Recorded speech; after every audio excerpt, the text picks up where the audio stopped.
NCERT NCERT class 10th के जो series है उसमें आप सभी का स्वागत है। ये क्लास 10th की मैथ की सीरीज है एनसीईआरटी बुक की। आज जो क्वेश्चन हम डिस्कस करने वाले हैं वो डिस्कस करने वाले हैं एक्सरसाइज 8.2 का पहला क्वेश्चन। ठीक है, ये पूरी कंप्लीट सीरीज है और आप ध्यान रखिएगा कि जो एक्सरसाइज जो 8 है कंप्लीट, उससे लगभग 10 से 15 क्वेश्चन जो है वो प्रत्येक साल पूछी जाती है। इसके अंतर्गत जो पहला क्वेश्चन है, आई होप कि आपके पास बुक होगा एनसीईआरटी का, आप लोग अपना बुक निकाल लें। जो क्वेश्चन पूछ रहा है वो पूछ रहा है साइन 60 डिग्री, साइन 60 डिग्री, उसके पश्चात है कॉस 30 डिग्री प्लस कह रहा है sine 30 degree multiply by cos 60 degree. मैं यहाँ पे एक चीज और आशा करता हूँ आप सबसे कि साइन 60 का जो वैल्यू है वो आपको पता होगा, कॉस 30 का जो वैल्यू है वो आपको पता होगा, फिर साइन 30 का जो वैल्यू है वो पता होगा, कॉस 60 का जो वैल्यू होता है वो पता होगा। क्योंकि अगर ये आपको पता नहीं है तो ये वीडियो को पॉज करें, सबसे पहले जाकर के उसे याद करें। अब यहाँ पर साइन 60 का जो वैल्यू होता है वो होता है √3/2। यहाँ पर कुछ नहीं है तो ये मल्टीप्लाई में जाएगा, और cos 30 का जो वैल्यू होता है वो भी होता है √3/2। क्योंकि आपको पता है कि अगर हम cos की याद करेंगे तो साइन का याद हो जाएगा। क्यों याद हो जाएगा? क्योंकि cos का जो 30 डिग्री का वैल्यू होता है वो साइन के 60 डिग्री का वैल्यू होता है, और जो साइन के 30 डिग्री का वैल्यू होता है वो कॉस के 60 डिग्री का वैल्यू होता है।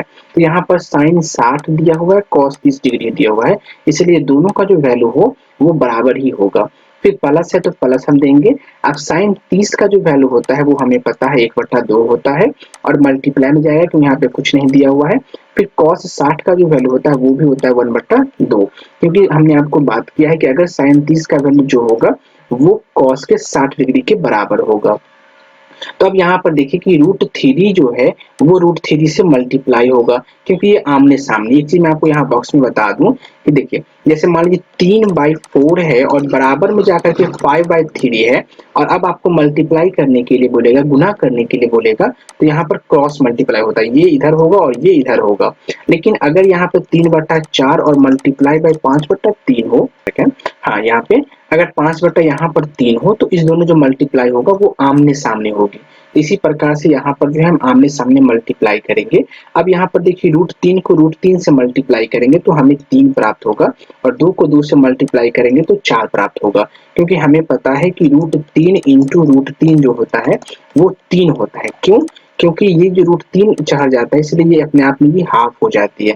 उसी प्रकार से अगर √5 होगा तो √5 किसी भी संख्या को रूट वाले जो हम आपस में मल्टीप्लाई करेंगे, जैसे मान लीजिए यहाँ पर √10 है और मल्टीप्लाई बाय √10, तो यहाँ पर आंसर जो प्राप्त होगा वो हमें 10 प्राप्त होगा। ठीक है, तो यहाँ पर भी 3/4 होगा, और फिर प्लस में जो है हम यहाँ पर देंगे, 1 को 1 से मल्टीप्लाई करेंगे तो 1 होगा, और 2 को 2 से मल्टीप्लाई करेंगे तो 4 होगा।